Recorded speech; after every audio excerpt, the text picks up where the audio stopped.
Hi, everyone. So my name is Robert Cepeda, and I am originally from the U.S., but for the past 3 years, I've lived in Thailand.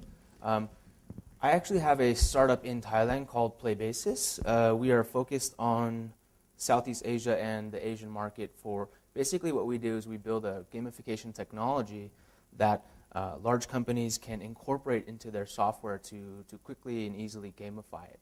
And I'll tell you a little bit more about that later, but what this talk is about is what game design can teach gamification designers. And the reason why I chose this topic is because my career path has been traditionally in the game industry. So I started about 10 years ago in the game industry working for Proper Game Studios in California. So I've done everything from pre-iPhone mobile gaming like J2ME gaming and that sort of stuff to console-based gaming like PlayStation and Xbox to more recently social and mobile gaming. So I've sort of seen the spectrum and the evolution of the gaming industry over the past 10 years. And it was about 2 years ago when I started getting really interested in gamification, where I was sort of consulting as a game designer, but people were asking me to help them with their gamification initiative. And it was soon that I was getting more inbound requests to help on gamification projects than I was to help on game design. And I was always passionate about this concept of gamification because I've always felt that the line between the game world and the real world will over time blur more and more. And as a lifelong gamer, I can personally attest to the power that games have had in my life to the point where it's actually influenced my career path. And so I understand the power of games, and I've been a gamer since I was very young. And I realized that I was actually getting more benefit, although I didn't know it at the time, from the games than I was in other things like traditional studying and that sort of stuff and other hobbies. So I thought this is a very powerful thing. But what concerned me was that the gamification industry, as nascent as it was, I wanted it to be something that was going to be well designed. And everyone has already spoken about the Gartner forecast that most gamification is going to fail because of bad design. And so I wanted to make sure that this industry is going to have some input influenced by people who have built careers around building games and engaging experiences. So I wanted to add that to the industry and sort of champion that for Southeast Asia and hopefully Greater Asia. So the platform that we've built is called Playbase. It's the same as the company name. And what we do is we work with large brands who have an audience, typically a consumer-facing audience, but increasingly they're asking us to help gamify their employees. And so what we've done is we've built an API that allows you to integrate our service into your existing product or build new products on top of our engagement stack. And so far we're almost at 900,000 users that we touch across Asia. We started this about 12 months ago, so we've grown very, very quickly. And one of the things that we do is really help educate the big brands and marketing companies and agencies in Thailand and Southeast Asia about gamification. So a lot of times we're the first people that they hear the word gamification from. And so we take the responsibility very seriously about really understanding from end to end what gamification is. So what I want to talk to you today about is what gamification can learn from the game design world. And I want to start off by sharing a quote from a gentleman here named Mark Andreessen. And he says, "Software is eating the world." And Mark Andreessen is now a very powerful venture capitalist in Silicon Valley. His fund manages over $1 billion. He's a board member of Facebook. He's invested early into Twitter. He's on the board of HP. And he's actually one of the fathers of the modern web browser. And what he said a few years ago was that software is eating the world. And what that really means is that traditional businesses that may not have been impacted by software will now increasingly become impacted by software. And so what this is really an evolution from an economy that's based on agriculture and then through to industry, and so to the point where we're at now, where it's an information and services-based economy. And so as developing countries and economies go through this phase, they realize that software and these services, the information and the data, is what's truly valuable. And so as the world moves into very heavily software-based, this is a real opportunity for gamification to make that software better. And that's really what I focus on. An example of how software is eating the world is you look at Starbucks. And Starbucks is a company that is basically the world's largest cafe. And they're in the business of coffee beans. However, they are now probably the most dominant mobile payments platform in North America. And they've really shifted, or they've actually incorporated information and data software into their business, and it's actually having a huge effect. And the way they were able to do that was by building an app that actually incorporated some elements of loyalty and gamification into it. They wanted to encourage people to pay with their mobile phones because that has a residual effect on their business in terms of costs and fees for credit card processing and so forth, as well as it builds a lot of loyalty because basically you would charge your mobile phone with credits for Starbucks goods, and then you could pay with that. They've incorporated gamification, and it's actually led to, as I mentioned, to be one of the most dominant mobile payment platforms in North America. Another example of software eating the world is in the retail and apparel and athletics space with Nike. And as I'm sure many of you know, Nike Fuel and Nike Plus have transformed Nike as a business. Nike is now one of the leaders, if not the leaders, in the whole quantified self movement, which is going to be tremendously impactful. Nike, through its fuel program, processes 1 billion fuel points a day, and they have over 11 million users that are active in their program. And so Nike has transformed itself into being an information-based business. With this information, they can obviously improve their products, but this is very valuable information into human behavior, and I think that's where the shift in many businesses has to move towards, is really understanding behavior and collecting this sort of data that comes along with it.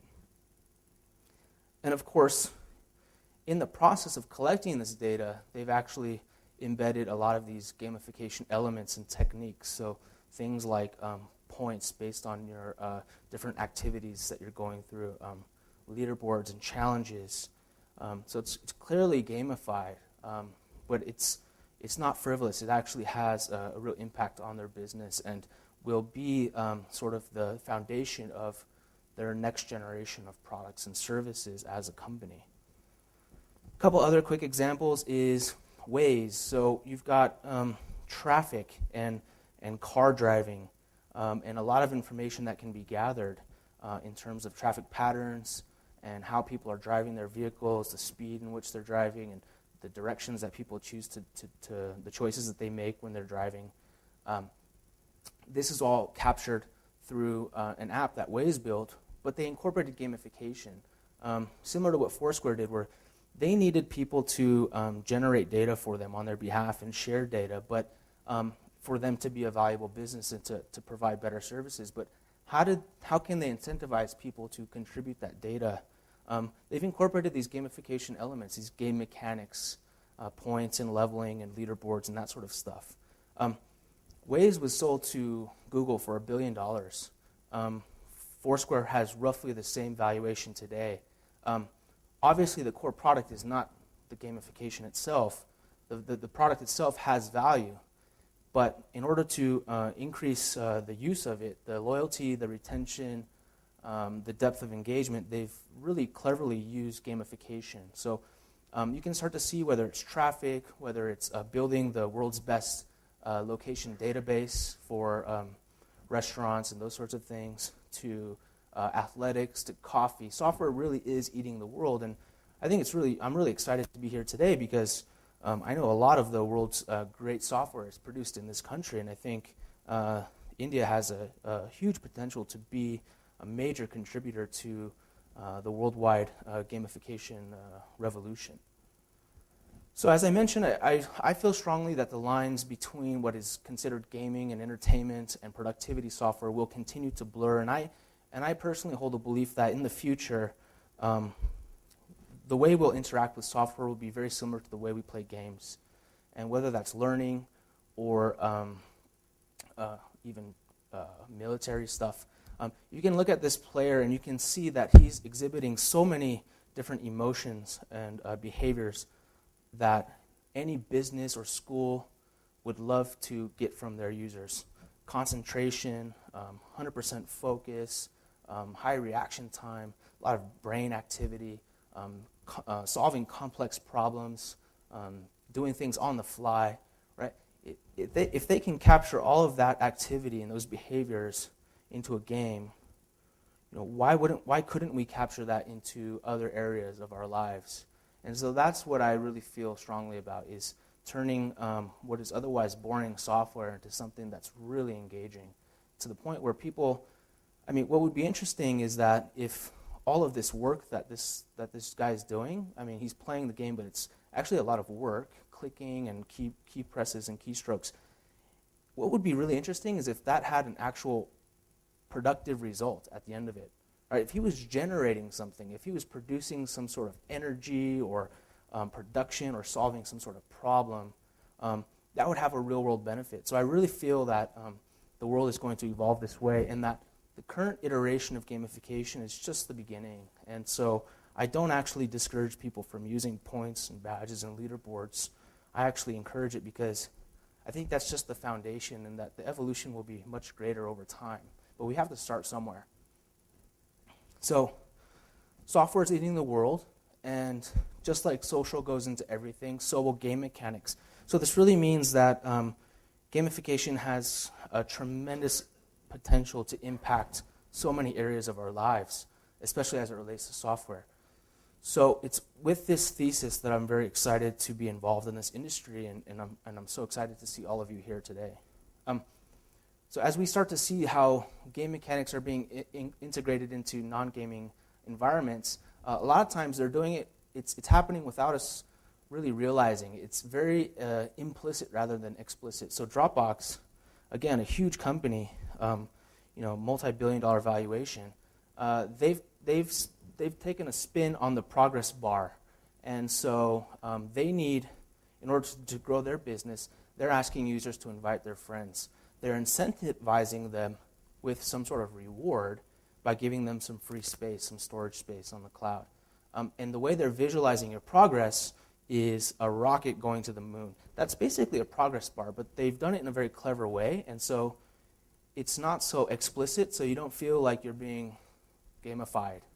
You're actually just, it's just adding another layer of interactivity and something that's interesting rather than just a boring progress bar. Even Google+, so as you create a Google+ page, they start creating this mission for you to add a profile photo, add a cover photo, add your contact information, and there's progress and there's checkpoints along the way.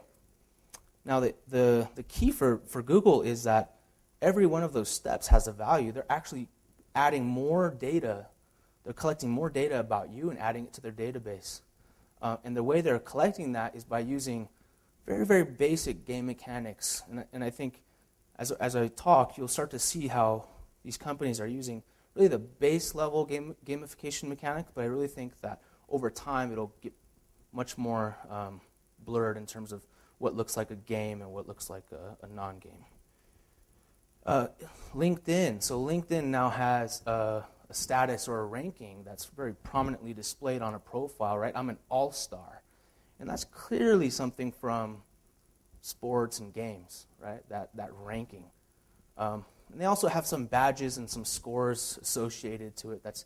It's sort of implicit gamification. It's not so explicit. It's not so in your face, but the open link badge and the fact that I'm a premium member with the gold LinkedIn and the fact that I have over 500 connections, these are sort of status symbols. And so I think those are elements that are definitely in games, but the game would actually paint a layer of more fun and playfulness on top of it. So it's really just how you're displaying information. Facebook, again, the progress bar, that's what I'm sort of talking about in this one, is they want to know, hey, they generate these missions for you, these little quests automatically, and they start pulling from my social graph, and they start asking me, hey, have you read any of these books? And if you click, yes, I've read this book, yes, I read this book, you start making progress on that mission. Now, there's no incentive for me to actually contribute more data to Facebook, but for Facebook, the more data they collect about me, the better ad targeting that they can provide, and maybe the better experience they can provide. So they're using gamification techniques in a very interesting way. If I click that I've read all of these books, what it actually does is make me like that page, even without me really knowing it. So they're presenting it in a different way. So software eating the world and game mechanics going everywhere within software. Software eating the world. There's agriculture companies that are being impacted by information and IT. This is a farm management app that one of the big tractor companies in the U.S. creates. And so this allows the farmer to manage his crops and figure out where to provide water and nutrients and those sorts of things. Interestingly enough, one of the most popular games in the world, or a theme of one of the most popular games in the world, is farming. So in fact, when we're playing these games, we're simulating what is actually real work. And when we're using apps that seem more like games. So this line, as I mentioned, is going to continue to blur. And what would be really interesting is that if all these people that are playing Farmville or Heyday or some of these other farming games, if their activities actually had an impact on agriculture or farming, right? If they could crowdsource the best way to manage crops, or if potentially they would manage drones through a game interface, it would be fun. They would contribute to society and create some productivity, but they would be doing it because it was fun and interesting and it was a game, not because it was quote-unquote work. So the last example of Farmville was a game by Zynga, and Naval Ravikant is sort of a famous angel investor in Silicon Valley, and he's also the founder of a website called AngelList, which features a lot of startups and connects them to investors. And he has a frontline view of the technology space and the startup space, and he's invested in many of the most dynamic companies today. And what he says is that Zynga is actually not a game company. They're an analytics company, distribution and marketing company. Essentially what they've been able to do is they've built the world's best analytics engine.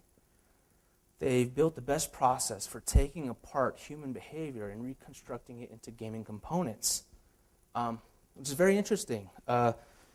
Is Zynga the best gaming company in the world? No, not by a long shot, if we're talking about pure play gaming for gaming's sake. But what they're very good at is understanding how to create game elements and tie that into human behavior, as well as how to deliver bursts of engagement over set periods of time to make it more of a habit. And that's very powerful. What these social game companies are doing is they're creating these things called the core loop. Essentially is they're using a mechanic whereby they actually don't want you to sit and play the game from start to finish in one sitting. That actually is counterproductive to what they want to do, and they also know that this is not the way people live their lives. Right? I may have a few minutes, I'll open up my game, I'll start playing for a little while, I'll go back to work, or I'll jump in a car, I'll do some other activity. Later, I'll check it again. So what they've done is they've actually made it part of a person's daily activities, and they figured out, based on the data that they're collecting, when are those peaks of activity occurring, and how can we match our game mechanics and the design to fit people's play styles and behaviors. The way they monetize is by allowing people who want to, instead of waiting to play again, to go ahead and purchase more play time. So in fact, time is a very important mechanic used in a lot of these games. And so one of the ways that they also give you more opportunity to play and more opportunity to engage is by inviting friends. So this is how they grow socially. So they use things very cleverly to grow their game and as well as to monetize. But they have to do this because the world is turning into a free-to-play world. And when you talk about free-to-play games, these are very risky endeavors. You're going to dedicate a lot of money to build Candy Crush, and you're going to give it out for free as well. How are you going to make your money back? The interesting thing, though, is that gaming have traditionally, the game companies, traditionally led the way for technology and software. So I feel strongly that all software will eventually move towards a freemium sort of business model. And so it'll be important to understand the way the game companies are managing their freemium economy and try to map that back to what you're doing with your own software.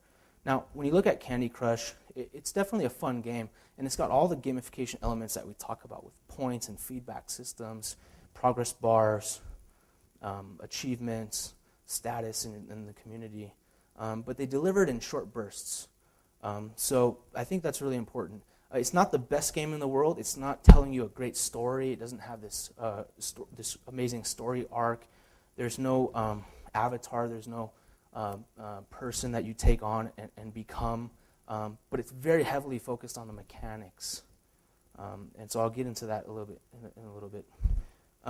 So we have this app explosion. Remember, software is eating the world, and now everyone's launching mobile apps, and we'll continue to launch mobile apps, and we'll be just crowded with software. All the software will be around us, and most of which will be free.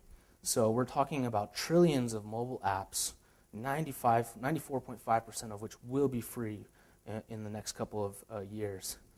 So we have to rethink how we build software and how we monetize software, how we keep people engaged. Because when you're talking about doing stuff for free, the most important thing you have to consider is the retention. The only way you're going to be able to ever make your money back or return on your investment is if you're able to retain users.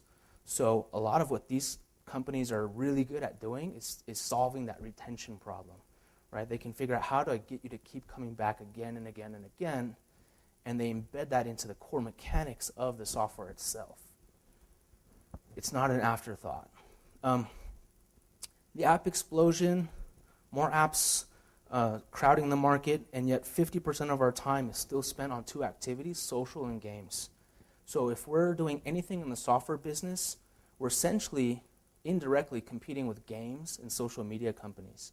So how do we compete? How do we level the playing field? Well, it's my argument that you've got to incorporate gamification. You've got to incorporate these mechanics that people like from social and gaming in order to keep your app interesting and sticky. Because you only have a small percentage of the pie, overall pie that you're fighting for when you're talking about launching software out in the world.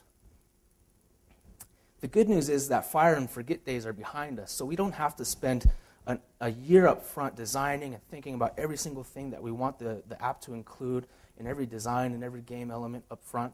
We don't have to do that anymore. That's the great benefit of today's world. We can course correct, we can push updates, we can adjust things over time. And this is actually better because we can actually get the data of usage and make better decisions about our product based on how people are actually using it, rather than the assumptions of how we think they'll use it. So that's the good news. The best game companies operate their products as services and are very data-driven. So this is everything from your Zyngas and King and Supercell, the social mobile, to the hardcore games and RPGs. Right? They're thinking about how to deliver ongoing service, ongoing engagement, thinking about multiple ways along the consumer's journey, the player journey, on how they can monetize, and collecting a large amount of data about how their software is being used, and actually tuning and tweaking and optimizing their software. A great example of this is also Line. Line is a mobile app that's used primarily as a a communications texting type of app. But they've also incorporated gaming as part of one of their monetization mechanics. So they've actually built a distribution platform, just like Zynga, and they're launching these verticals of these games and thinking about how to monetize. The thing I want people to think about when they look at Line is, if you're working for a company or you're launching software products into the world, think about a thread that can tie all of those different product launches together. Could it be a single game currency? Could it be achievements that could be earned across the different verticals? If this is in a business context, could I move people from department to department? Could I move people horizontally or vertically and allow them a path or a career progression journey, all while maintaining my ecosystem and operating my company and my products as a service by constantly looking at the data and optimizing and tweaking and tuning? And Line is a free product again, but they're probably one of the most successful and highest grossing companies on the App Store. And they do this through virtual currency, which allows you to buy virtual items. So virtual currency, think about how in your business could we incorporate a virtual currency system. I think this is a very, very powerful thing that businesses are just now trying to figure out how to utilize. The gaming companies know how to do this, but how can the non-gaming companies figure out how to think about virtual currency? And this could have a huge impact on their whole business model and could actually create more revenues for them in the long run by opening up their products and services to a wider group of people and figuring out the best way to monetize. Rather than always monetizing someone up front, you've got to buy Autodesk before you can use it, right? But as we saw in an example before, that Autodesk is making it free, the free trial, and moving people down the player journey, the customer journey that they want them to experience. So as I mentioned, there's this huge trend right now in IT with social, mobile, analytics, and cloud. But this is something that's obviously having a huge impact on IT today. But this is something that game companies have been doing for a long time already. They've already been social. They're some of the earliest mobile apps created. I mean, in almost every case, when a new technology or a new computer software language comes out, one of the first things that people do is, let's build games. How do we build a game on it? Obviously, the analytics, as we talked about with Zynga, and before then, I know, back in my days working on console games, once the games started becoming online and always online, we're able to collect so much data and analytics about it. And the cloud with pushing updates and those sort of things. And now the cloud is having a bigger impact on the game world right now. So while this is a trend that's sort of new and emerging for the IT world, it's something that the game industry has already been doing. And the way they do this is they really look at their products in a data-driven way. So look at your product, look at your business, and try to separate your product into what's hard architecture and what's soft architecture. The hard architecture is going to be the core functionality of your product, the base functionality, the thing that your product should do, regardless if it's gamified or not. But the soft architecture can be the things that are sort of gamified, those gaming elements that you can adjust over time based on how people are playing it. So if I use the Lion example, should I charge 100 coins or 50 coins? Why don't I do an A/B test and actually split that between my users and figure out, what converts better? What's the best way to approach that problem? So soft architecture is where you actually have your gamification, and hopefully that should be an external system that you can manage and update over time. It's not the fire and forget like the software of yesterday. So that soft architecture is a lot like a sound mixer, and when you're a producer and you're in a recording studio, you have the core sound, you have the band, they're playing a song, but those levers and those tuners and those knobs that you can fiddle with to really create the optimal experience, the best experience you possibly can. That's the approach that I think you should have with gamification. So as I mentioned, poor design is a big problem with gamification. So let's focus on the design, and really when we're talking about design, we're talking about rule design, because a game is not simply just play. If I have a ball, I can play with that and I could have fun, but eventually I'll get bored. But it becomes a game when there's rules, when there's the voluntary attempt to overcome unnecessary obstacles. What would football or soccer be without rules? Would it be as interesting if there were no rules or dimensions and lines? That's what makes it interesting. That's what makes it compelling, because it allows people to excel, show off skill, and be creative within those constraints. So that's really what a good gamification strategy should be about, is really about the rules. Another definition for a game is that a game is a series of interesting choices. So, the objective for golf is to get the ball into the hole. But if we wanted people to just always succeed and make it as easy as possible, we would place the ball a few meters away from the hole, and we would just let people win that way. But that's not interesting. What's interesting is when we have to deal with all the elements, with all the obstacles, when there's wind and I have different clubs to choose from, and I have to figure out what's the right club, what's the wind direction like right now, what are the different bunkers and sand traps. There's all these interesting choices. Once I hit this first stroke, how am I setting up my second and third stroke? And it's this thing that people like, and that's what's quote-unquote called fun for a lot of people. So the problem with a lot of loyalty programs is that they're just very boring. There's just no choice. There's no interesting choices. There's no obstacles. It's very straightforward. There's no challenge, and it doesn't feel like you've earned anything. When a cafe gives me a loyalty card and tells me that if I buy 7, I get 1 free, I don't feel like I earned that free one. I feel like I bought it by buying 7 coffees. So what did I actually earn there? I didn't really earn anything. I actually paid for that coffee. So it's this sort of concept that I think a lot of companies fail with when they try to look at the loyalty program, loyalty industry, and apply that to gamification and say, we're just going to apply a loyalty program to our app or to our process. That's not the right way to approach it, I would say.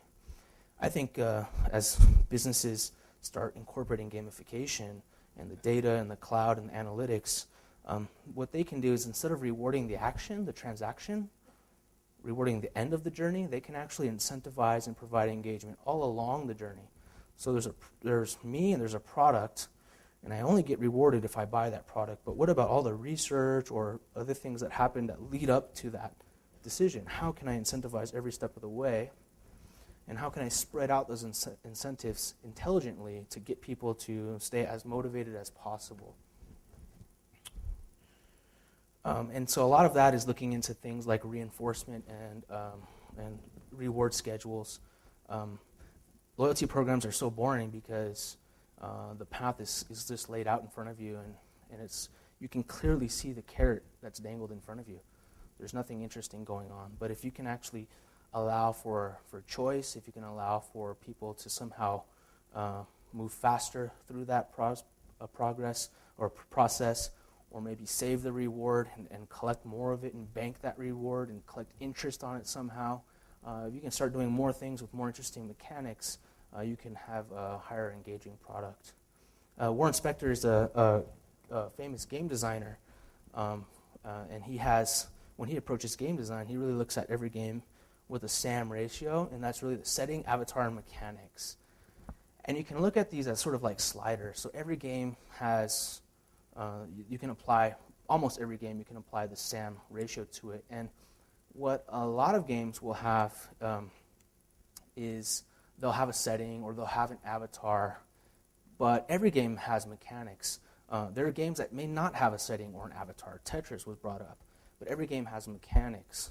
Some games are very heavily into the setting and the world, the virtual world it places you in, and the hero and the backstory around him. That's all fine as well, but ultimately what makes a game different than a movie or a book is those mechanics. So a game could have 0 setting, 0 avatar, but mechanics has to be greater than 0 for it to be a game.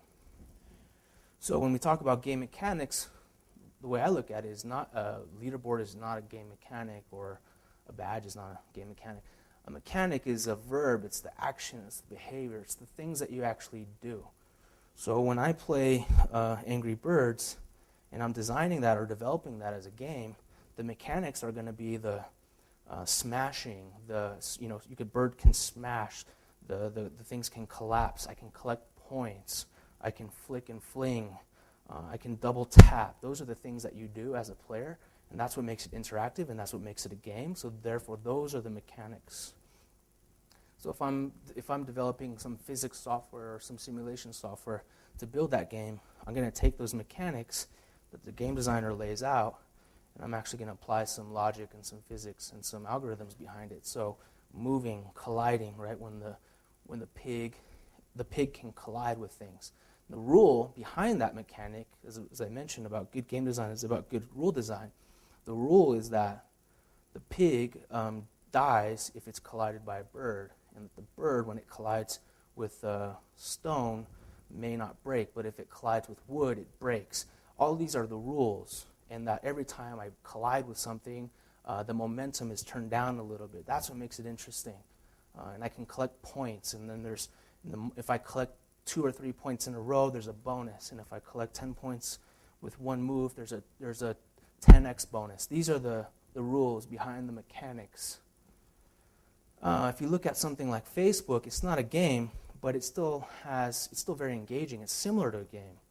And so the engagement, it's those repeated interactions.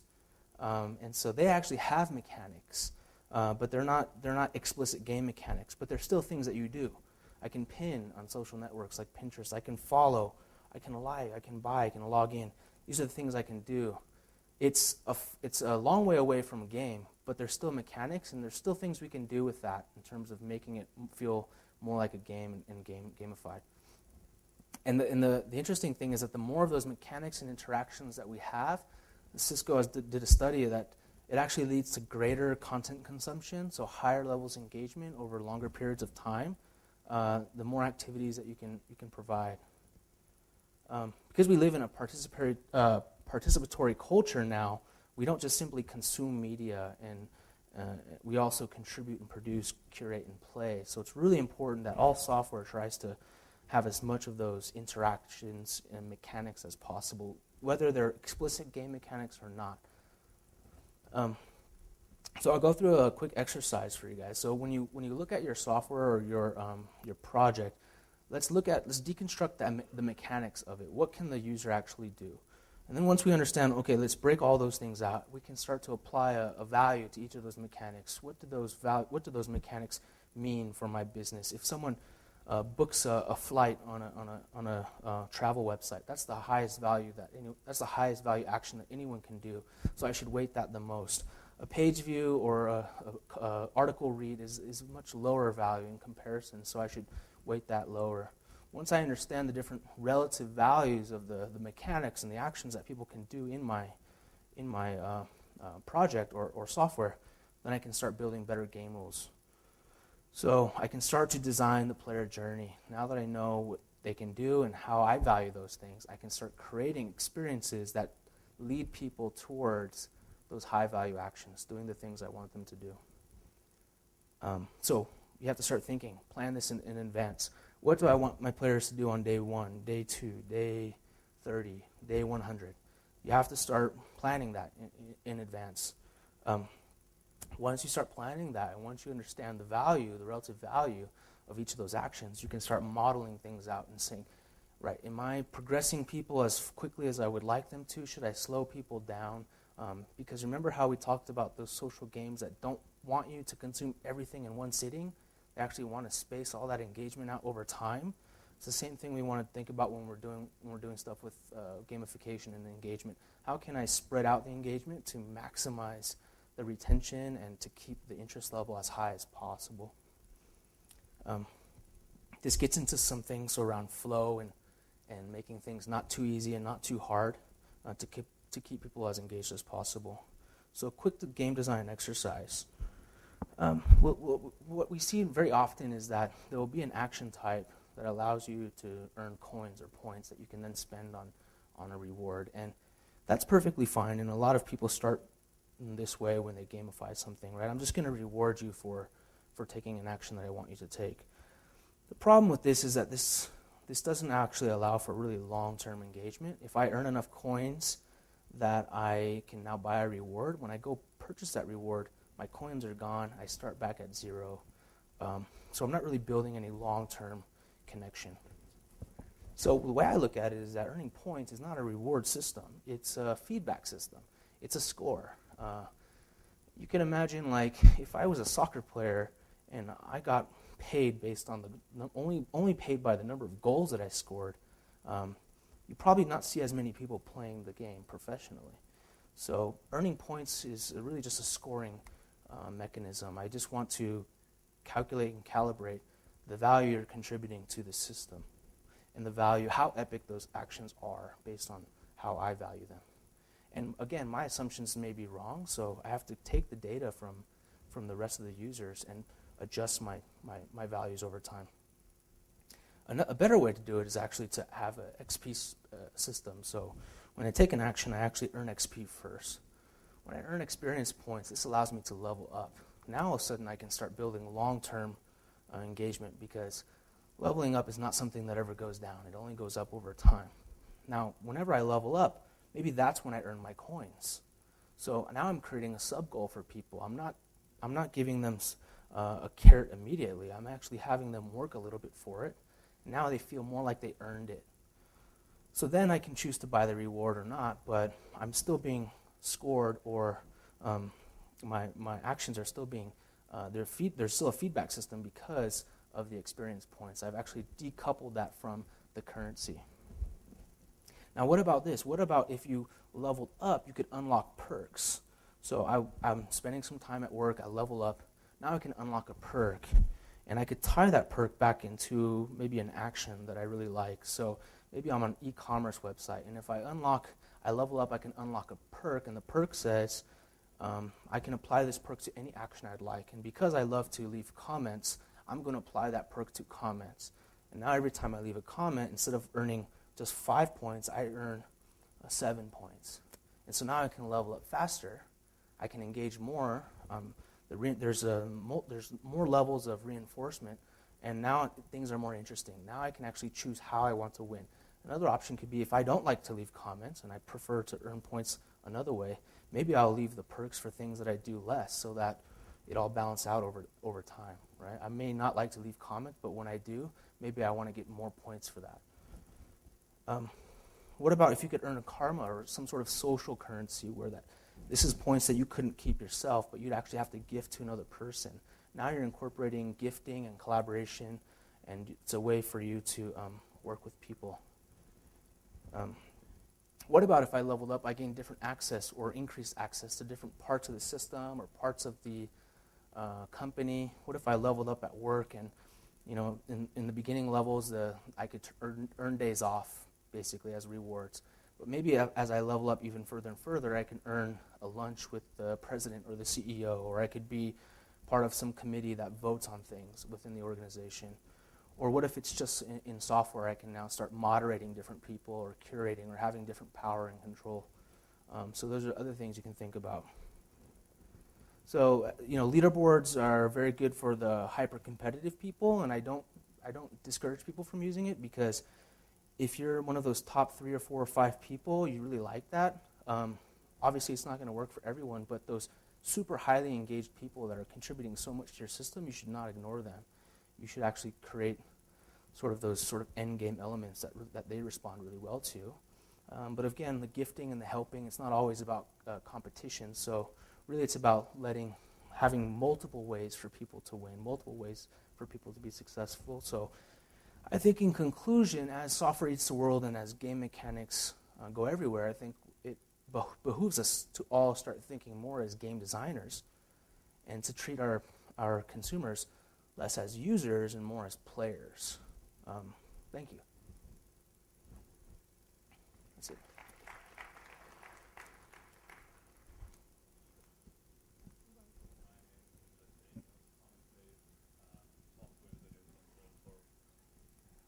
Or websites, right, that are transactional in nature, or business processes, right?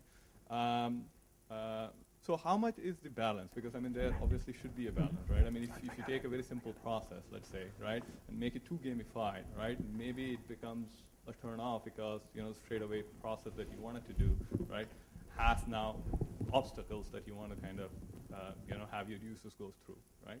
So how do you kind of do that balance, and how do you know when you have put in too many more game elements than you probably needed for that action?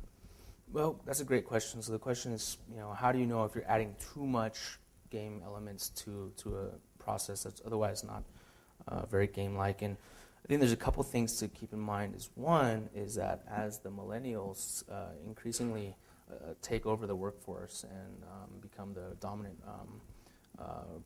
have the highest purchasing power, these are people that have been completely raised. So it's the first generation of people that have been raised since birth with mobile and games and these sorts of things. So these mechanics are going to be very familiar to them, and they're actually going to hopefully really like them.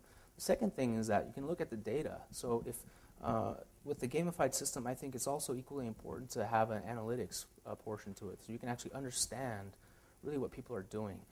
And if you find that people are not using the system as you would like, then that's your chance to sort of optimize and refine it. But I think as game mechanics start to spread everywhere, it'll just become something that's part of software design and development, and that if in the future you won't really think about it as I'm gamifying it. It'll just be the way that things are done. Is that there's not going to be one size fits all, and I think if as the technology sort of evolves, it'll mirror a lot of what's happening in the social and mobile gaming world, whereby, in fact, people may not know this, but games like Farmville and Zynga, they will actually, some of the mechanics and the pricing and the techniques that they use are targeted to different cohorts of users. So I may not want to offer you to buy something for $20 if you've never bought anything before in the game. But if I know that you're someone who's purchased a lot, I could actually customize that mechanic for your types of behavior. So I think what's actually going to happen is that the games themselves, as I mentioned before, having different ways to win, there'll also be customized challenges based on people's behaviors. The challenge is not the action itself. A lot of times the challenge is to string a bunch of those actions together to create some sort of pattern or to unlock some sort of reward. So that's more of the challenge. And I don't think we have to add arbitrary challenges to things that are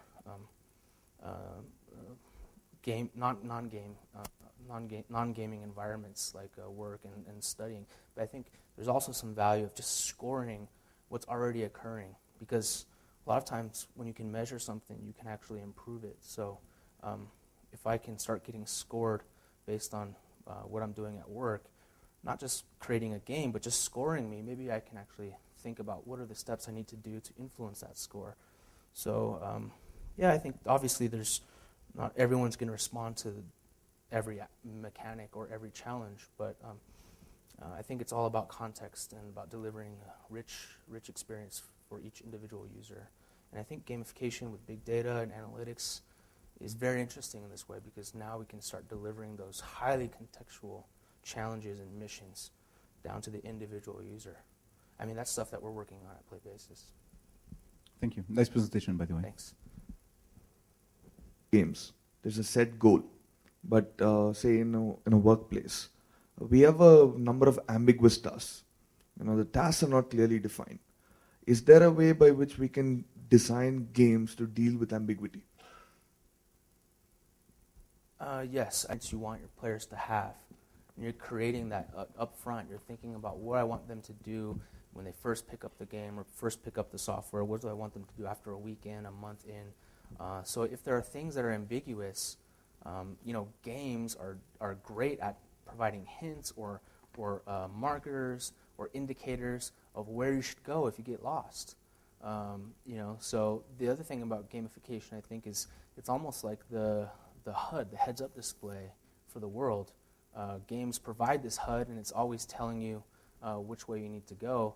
If you're playing a racing game, the core mechanic is I'm driving, and I should know where to go, but there's this HUD, this user interface element that actually points in the wrong direction, saying, hey, you got to turn around. And that's actually stuff that's incorporating itself into real-world driving and those sorts of things. So gamification is also not just the mechanics, but also the way in which you you display and visualize information to allow people to have everything that they need to have to make the best decision. Great. Thank you.